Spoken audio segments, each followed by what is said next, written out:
Hi, it's me again with Corel Draw Tips and Tricks, and I stated that in my first video of this, where I made this wordage that's going to cut out. I did like the mason jar.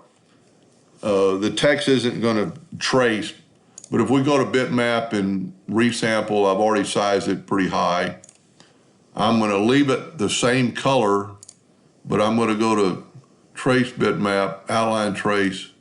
Whoop. You got to click on the item.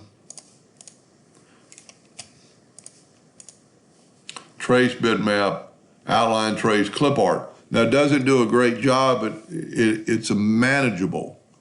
And we can get some of the graphics off of it. It takes just a second to trace it.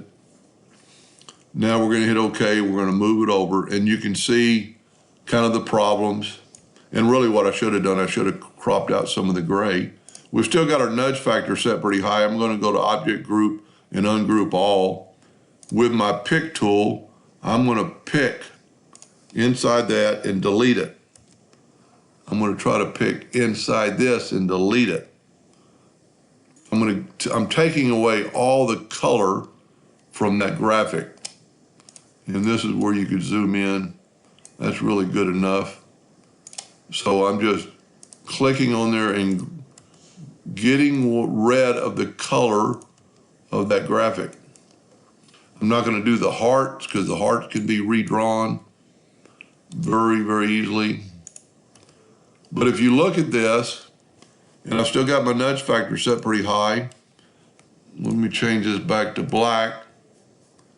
And we're going to fill that in and nudge it over. Fill that in and nudge it over.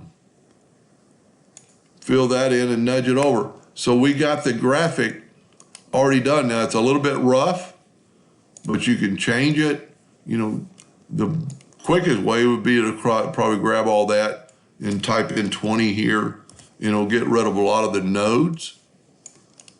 And then you could actually take the shape tool. Whoop, don't want to do that.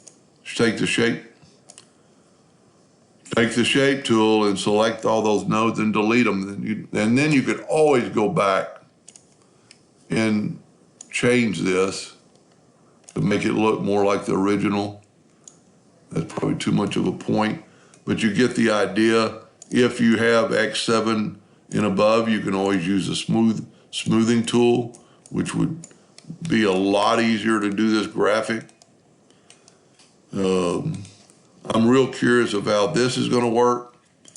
So we're going to take and delete that, delete that, delete that. Went really too far. That's too much. And if you could get one of these lines, see when we grab that, it's too much. So let's try to get this top line. And you can actually see it grabbing too much. Now this circles you can recreate, and I'll show you how to do that if I can figure it out. So let's take the Smart Fill tool, fill in that line, nudge it over, that line, nudge it over. That's not much of a line. Whoop, grab too much. And really what this is going to do is give us an area for our circles. And I'm not going to go over the whole thing, but you could smooth this all out. And you got to remember you're representing the top of a mason jar. You always got to make sure when you click on it, you'll get a bounding box. You'll see the bounding box, that means you're on it.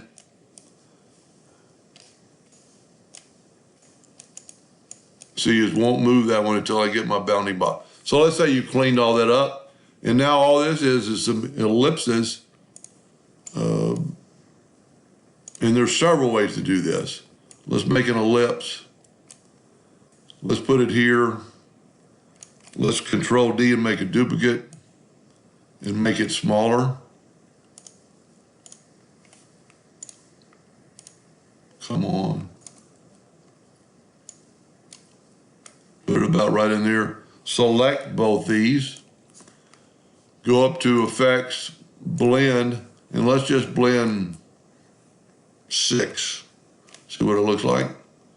And as you can see, they progressively got smaller. Let's go back and make it 8. That looks pretty good.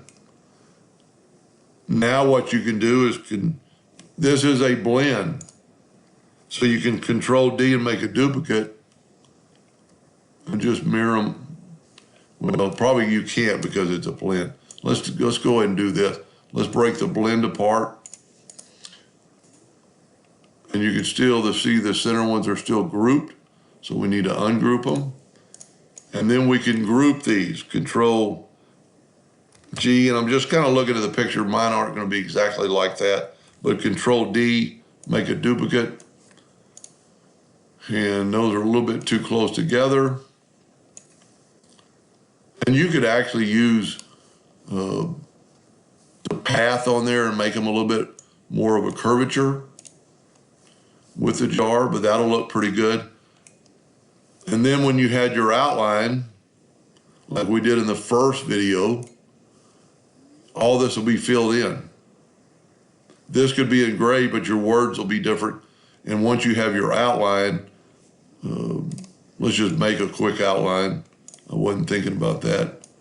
Then when you fill this in with your black, those circles are going to be non-transparent. And then just left click, right click, and you get those circles. Anyway, I hope that helped a little bit. That's a pretty fun project. And I have this mason jar on my Facebook page, Corel Draw File or Corel Draw File Share. Anyway, hope that helped a little bit. Thank you for watching.